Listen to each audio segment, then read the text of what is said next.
Welcome back to Decoding the Flow. I'm Drica Lobo, your host of the podcast where we explore the concept of creative consciousness. I am so excited about today's episode. Well, let's say it's the first of the second season. As you may see, if you're watching on YouTube, I change our background. This one, it represents states of consciousness. In my mind, it's an art piece that I created a few years ago, and I thought it would perfectly embellish the second season of Decoding the Flow because we are going to talk into what it is, creative consciousness. We mentioned the entire first season, the last 29 episodes, what it is, creative consciousness, just on the surface. But I really want to dive into how this realization came through me and what exactly it is. And also I want to share 5 core principles towards the end of this episode. So stay tuned. As you may know, I've been an artist my entire life. I started going to art school at the age of 10. So it's pretty ingrained in my identity to be an artist. And I've always been studying. I've always been curious about everything in life to figure out about life and why I paint, why I'm here, why do I paint the way I paint, why I'm drawn by the colors that I use. Curiosity, it is such a driving force in my life. It's always been that way. And I always ponder this question, why the creative process feels like the most spiritual thing that ever is. Because, and we talk about this in this podcast about flow states when you are connected with something that's bigger than yourself. By no means, I am not here to convince you. I'm not here to come with crazy ideas or to make you believe in something that you don't. I just want to share how this concept came to me because it's going to make difference. So stay there. Okay, so here are some questions that I even wrote it down. Questions that I've been searching my entire life. Why do some people experience wildly abundant life and others don't? Follow through with me. And if you do have some of those deeper questions, please share in the comments. I'd love to know.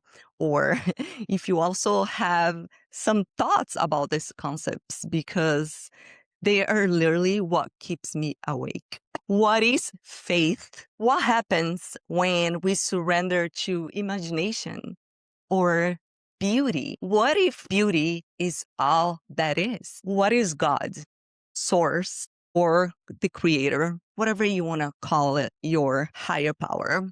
If you do believe in that, I do. Why do some people not believe in any higher power at all? Why is our world so divided? This goes deep. What makes our perception shift from one state to another? Okay, hold on. Are you following? Are we destined? I mean, it's our path already set, or are we free to create as far as our imagination can go? Have you heard that people choose their parents and their life circumstances so their soul could evolve at the perfect parts that they need to evolve? Have you heard of that?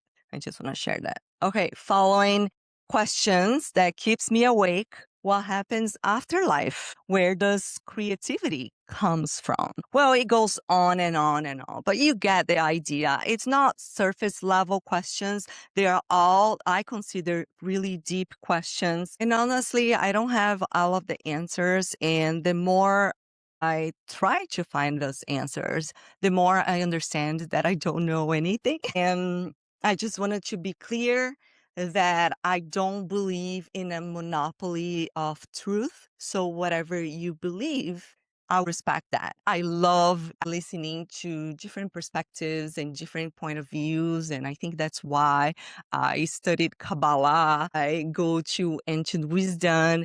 I study the Bible. I mean, I'll go to all different sources because I truly don't believe in a monopoly of truth. Something happened in my recording, and I'm re-recording this part, and I realized that is the most important part of this whole podcast episode, which is the realization and the what I like to call divine downloads. So my latest mentorship that I had, it was a 6-month program and it was absolutely amazing. But in one of the exercises, I had to create a declaration of the self image of the version of myself who had achieved everything that I ever wanted. Have you ever done this? It is incredible. So you first have to list everything that you want to achieve in this life. Then you have to create a self concept, a self identity. Who is the person that already achieved everything? So it is really interesting, but I was so deep into this exercise. And I remember it was like Thursday night and I wrote it down, and you have to read it out loud to kind of feel it, how your body would react to it. And my art and I exist to raise creative consciousness. I didn't realize that when I wrote it down, but when I spoke out loud, it was tears coming down. And I was in shock, in a good shock, almost like I remember something and I felt chills all over my body. What does this even mean? I could feel in my body, like my soul was speaking to me. So, and then I cried for a little bit and I just kept repeating. And there was another thing that came through was creativity is how consciousness remember its power. And that one really made me stop. It was like, okay, this is all sounds beautiful, and I was literally in tears. I am not even joking. I even get emotional because it was so strong. I never felt something so strong in my entire life. It was so interesting because I have to tell you, the next day when I woke up, I have the biggest three, not one, but three biggest manifestation of my entire life. Creativity is how consciousness remember its power. You have no idea. Three manifestations at the same day, right after. And that's why I take this so serious. And it become my mission to figure out exactly what this is, breaking down and share with you. So thank you for being here. So as I dove deep after my manifestation, after I wrote it down and I just kept it there, and I knew that my life would completely change after that day. And it did. And I'm just doing my job since I consider it was a divine download. I have to understand what it is, right? And as I always say, and I keep repeating on this episode for quite a while, creative consciousness is remembering that we are not passive spectators of life. Everything that we experience, it comes from our thoughts and our feelings. Another thing that I want to say that maybe if you are a nerd like me and want to dive deep into this type of concepts, I've been reading about Thomas Troward. He is one of my very favorite writers about metaphysics from a lot of years ago. I think he is from the 1800s. So it was after reading Thomas Troward. So you see, everything that happens in your life, it is leading up to that exactly moment. So pay attention to what you consume and what you read because your brain keep filtering all of the informations. And because I was doing this 6 month program that I had invested, it was the biggest investment of my life in this mentorship that lasted 6 months. So I read all of the books that were recommended, and one of them was Thomas Troward's. So do read it about it. That is all of this knowledge that I'm passing through. It is related to some of his teachings, and absolutely love his teachings. When I was reading and understanding his teachings, that was almost like I found my truth. I found, so it was such a sense of relief. So when I had all these manifestations, it wasn't just because of the self concept that I created, but because I've been studying and I've been diving deep in what it means, all of these questions that I already mentioned earlier in this episode. So keep finding your truth. And today, I also believe that our truth will evolve, just like just like life evolves. So keep diving deep into your truth until you find it. And once you finally find it, share it. So going back to creativity, it's how consciousness remember its power. If you're here listening to this podcast, you know what it means to be creative. And when we create any type of form or art or even cooking, playing with flower arrangements, whatever that is, you know that something within us gets super connected to this higher power. The moment that we create or the moment that we are in flow, we have this moment of oneness. We remember that we can shape, imagine, and transform not just our crafts or our art, but our life. That's what I say creative consciousness.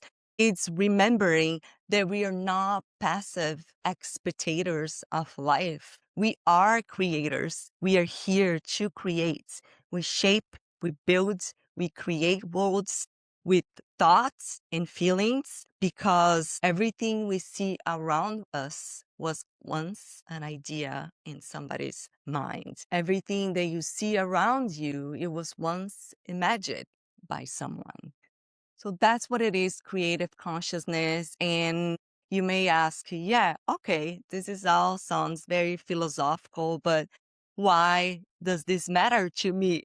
The truth is, creative consciousness goes beyond art. It is a way of living. When you shift into creative consciousness, everything changes. Your fear quiets down, your trust gets louder. Life feels less like reaction. Like I always say, you start creating life and not living in reaction mode. Your inner sense of plenty gets rooted. You see, when you start living knowing that you are the creator of your life, you have to take responsibility. You cannot unseen what you see. And that's exactly what happened when I had this divine download. So when you live under creative consciousness, we see everything as possibility. You don't see as competition anymore. You understand that you don't react to life. And let me talk about reaction mode, because a lot of people may think that react, it's a sudden answer to something that somebody trigger you and right away you do something that after a while it was like, I should not have said that. I'm gonna give you a personal example. Reaction mode, it could be you solving your problems only when it's needed, only when shit hits the fan. And from my personal example, I remember last year I used to only paint and go to the studio when I had commissions. I was not painting for the sake of painting. And then I was like, wait, if I am an artist, this is what I do. If I make a living as an artist, I must create. And that's one of the reasons I create this challenge for myself. So when I talk about you become less reactive, it is not just in our words, but in your acts. Do you work out just when the doctor tell you to work out?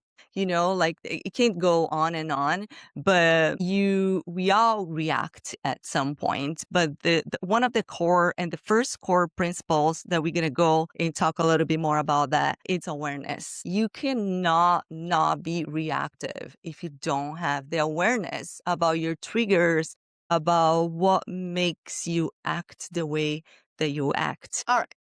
Now, let's go to the 5 core principles of creative consciousness. But before before that, I just want to say that this is a concept that is very new. I had this divine download last August. I started this podcast interviewing people and giving you all of the all of the tools that is necessary for you to achieve the life that you want, your achieve your creative life, if that's the case. But we are all creators. So even if you're not an artist, I know that a few people who listen here, they're not just artists.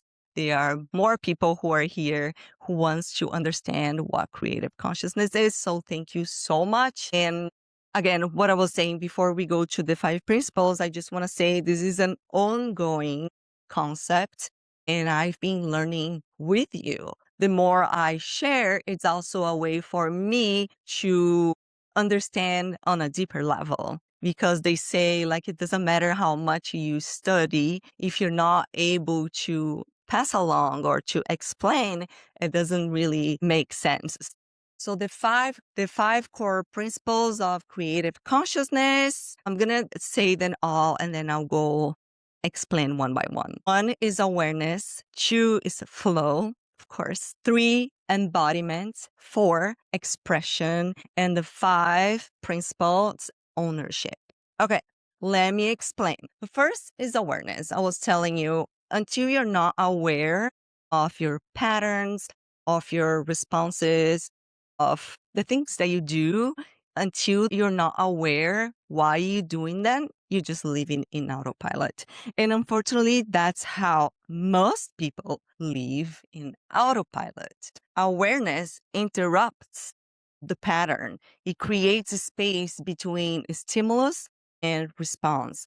One of my mentors at Kabbalah in LA last year, and I think it has a lot to do when I say stop reacting, because he would say, before you do anything, you pause. How many people does not do that? It's such a simple exercise and you have to be aware to even remember to pause. And he would always say, pause. If something is triggering you, you say, pause. What a pleasure. And then that minute that you pause, you create a space to respond with awareness and not reaction.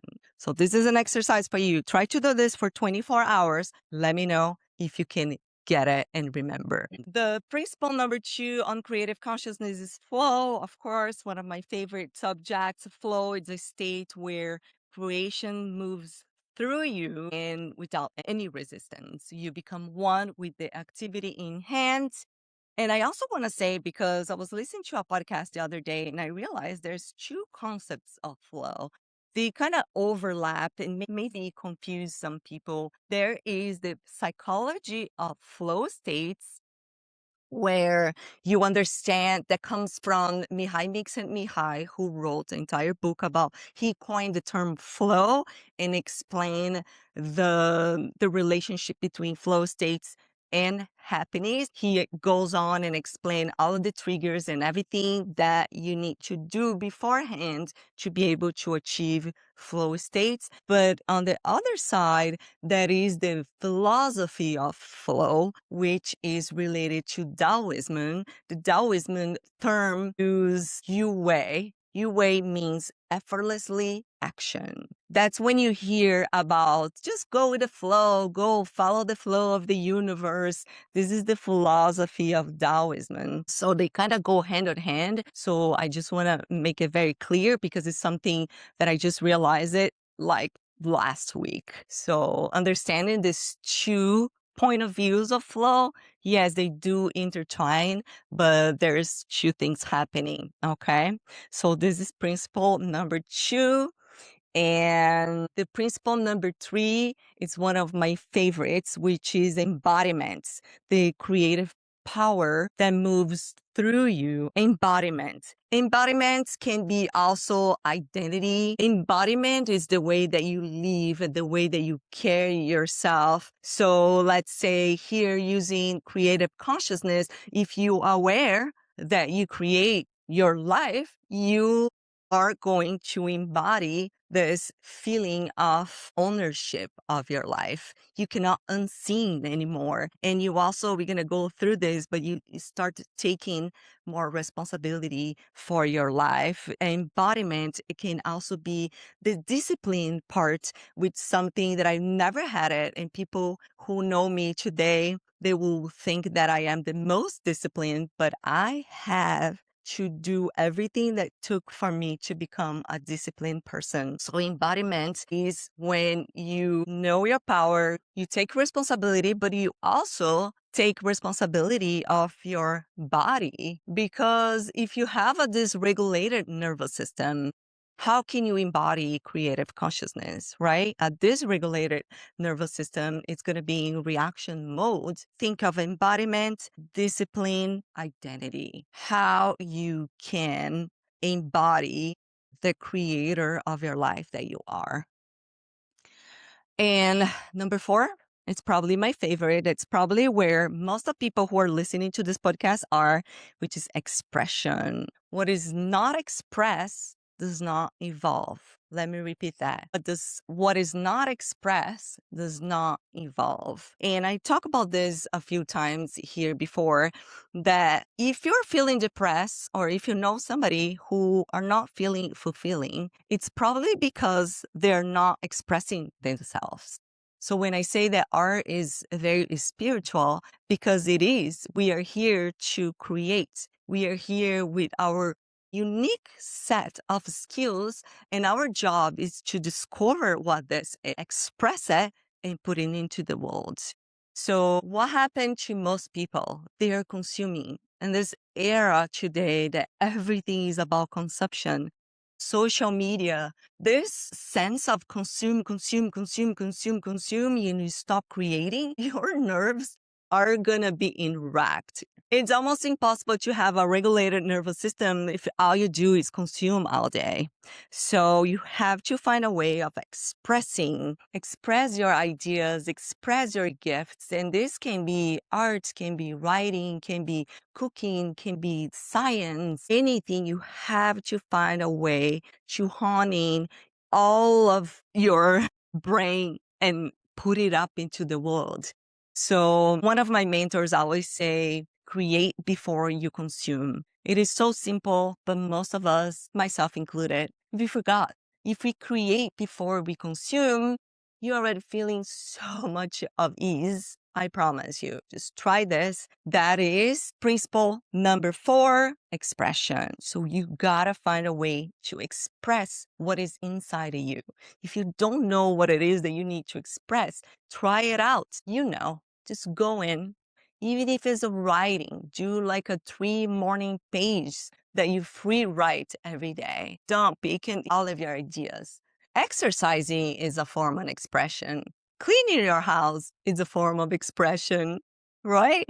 The way that you fix your drawer, the way that you put your books together in your home is a form of expression. So, principle number 5, a creative consciousness, ownership. That some people don't like this because you do have to take ownership with everything in your life. I mean, everything. And this is something I learned from this Hawaiian prayer called Ho'oponopono. They say that it's like a simple prayer that you use, but the first principle of this Ho'oponopono, it is to understand that everything that is happening in your life right now, for some reason, you draw into you.